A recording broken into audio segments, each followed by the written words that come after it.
Thank you, everyone, for clicking on Wayne.com. But we're a day late in a Glen short, but we are definitely going to head inside the zone with the new Sentinels, Blake Sebring. A lot to talk about Comets, so I'll be stepping in for Glenn. And yeah, it's all right if we push it a day. Okay.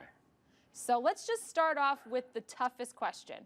Over the course of the past month, the Comets have lost 2 players who have decided to leave the team. First, it was Joe Perry, and then last week it was Drew Daniels.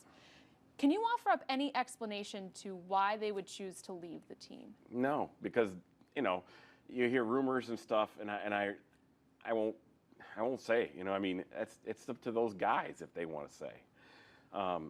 But it's really not that uncommon. That's the thing. It was much less common in the other leagues the Comets have played in. It's more common in this league because guys have a mid-career crisis at 25, 26 in this league, and before it was 28, 29 maybe. Was it time to go out and get a real life, and have a real job, or, but I just want to play boys games, and now you're an adult, and, some of that. So there's all kinds of reasons, but it's up to those guys to say. I mean, it really is. And they haven't. They've chosen not to.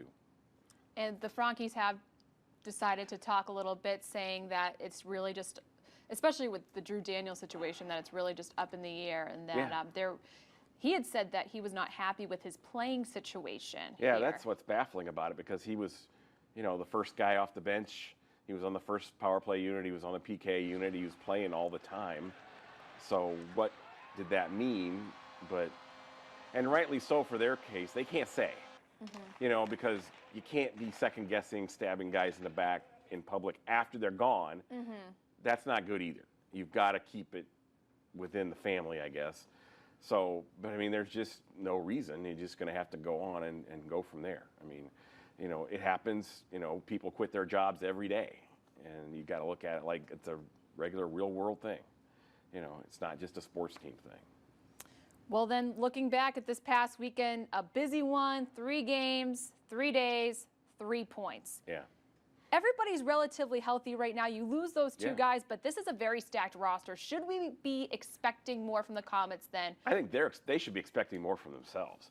I mean, you look at Toledo. Toledo has 8 guys in the American Hockey League. I mean, their coach is talking about how there is such a finite level of things that they can do, that they have such a finite margin for error to whether they can even compete. And they hang with them all game, and then they win in the end. Colorado comes in 4 road games in a row. They got to be exhausted, and they look exhausted. They're really slow, and the Comets play their game and let them stay in the game and hang around. And you could just see as soon as Garrett Mears scored those 2 goals, everybody relaxed, and it felt like it was 4-1 instead of 2-1. And you could see it on the ice where everybody relaxed, and it ended up. It was a 2-1 game, boys, and that really come back to bite them. Well, then let's actually just jump right in. We'll switch to a lighter side. Those 2 goals, 4 seconds, new Comets record. What was it like witnessing that? It was one of those things on my bucket list. I always wanted to see it and cover it, and you want to see something new. That's the great thing about February is the dead dog days of the season. I mean, it's awful. I mean, the All-Star break's gone. The playoffs are way too far ahead to look at, and it's like you're just grinding, slogging through a busy schedule.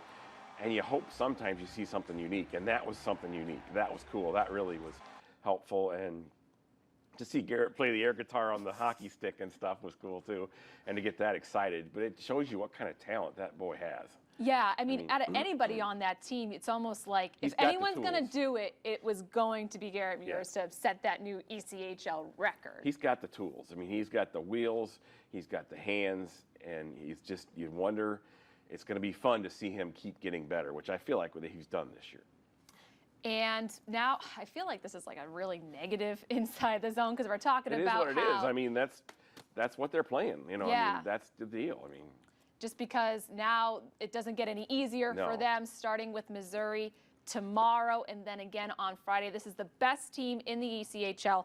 85 points. They've only lost 9 times this season. What makes Missouri so good? Well, they lead the league in goals per game, and they lead the league in goals against per game. That's the thing. It's what's kind of intriguing about these 2 games is you really don't know how good they are. On the converse side, you really don't know how good the Comets are. This is a chance to see how do they measure up. I mean, because you really don't know. I mean, the Comets on paper look like a fantastic team. Are they going to put it together and really show what they can do? And this is a good chance to see. Now, they lose both of them, it really doesn't matter. It's so far away. We're still 2 months to go for the playoffs.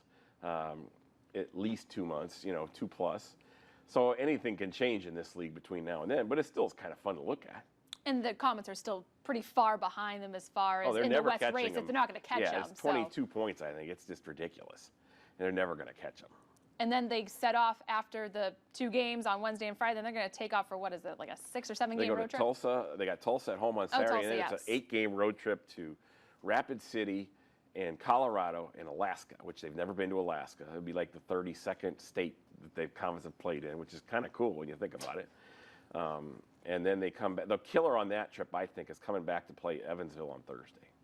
That is the one that, man, that's the one that would scare me to death, that game there. Because you're going to be jet lagged, you're going to be tired, you're going to be banged up, and then you got to go to Evansville. I think I'd rather fly back to Rapid City. It's easier to get to than Evansville, So I think that's going to be a really interesting game. How do you think Gary Graham should manage this team going through that stretch? Oh, boy, that's hard. Because there's still things you can work on and still get better at, but how hard do you push them right now? Because like the line of Sedlowski, Embach, and Perlini, they look like they're gassed. They are. They're not even getting the shots on goal, it seems like. They're just tired. Now, do you give them extra days off, or do you just push through, or what do you do? That's a really good question. I don't know the answer. You just try to say, okay, we're going to go have fun these 2 weeks and see what happens, and then not really worry as much about, and then push it when you get back?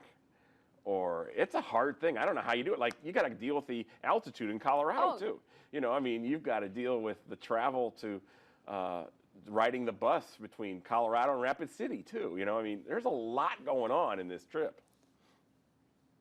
But do you think that this is kind of the kick in the butt that they need with this challenge? Because if they've been playing down to teams' levels, do you think that they will rise to the challenge? Right. I don't just say that off of last weekend. I felt that way for the last month. I felt like Bob Chase and I talk about this all the time. It's like they should be putting some of these teams away.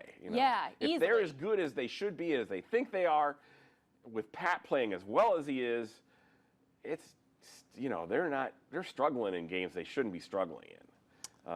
And it was time to show it, maybe, I don't know, maybe when they get back from this trip, then you can start looking ahead of the playoffs and say, okay, we got to tighten up this, and this, holding each other more accountable even. Maybe this is when more of the veteran leadership stands up, because, it's weird because getting Paul Crowder, he's been great. Getting Troy Bork, he's been great. Yes. And Pat has just been rock solid steady the whole way through. The games he gave up 5 and 6, it's like, I don't care if you had 2 goalies in net, they were scoring on those goals. They were just that good at goals because his defense was not playing, So, it's time to buckle down on the habits more than, and maybe you got to, like Gary says, look at the process versus the results in some ways. Maybe that's the way to look at it.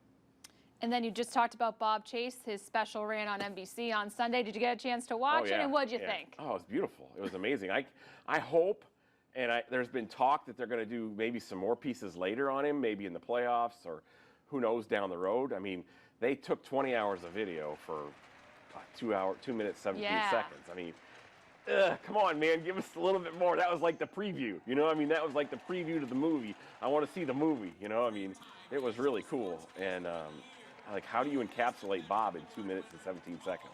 63 or how do you do that? I had 450 pages in a book and I couldn't do it. It was really hard. How do you encapsulate all that Bob is in such a short time? But I was really glad that they got in his lovely wife, Myrna. Oh, of course. That was a great part, great addition to that story. But looking ahead to the next month of March, what do you want the Comets to work on in March to get ready for that final postseason push? I just want to see, they've had parts of this season where they've done little things right. The penalty kill is great, as good as it could be for a while. It's kind of slipped off a little bit. Power play was as good as it could be for a while. It's slipped off a little bit. They've quit giving up odd man rushes as much. Well, now they're kind of sliding back a little bit to that. I want to see all these things kind of get re-emphasized a little bit. I want to see I want to maybe you mix up the lines one more time to see if you could get some spark there from some guys. It's fun watching Paul Crowder and Shaftsma and Kyle Thomas work together. That's been fun.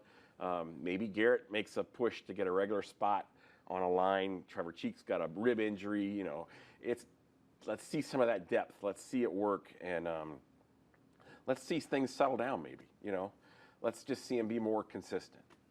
And we'll get a chance to see if they can do just that Wednesday as they host the Missouri Mavericks. Then Friday they host them again before hosting the Tulsa Oilers on Saturday. Well, thank you very much, Blake, for stepping in, and thank you very much for watching. We'll see you next week.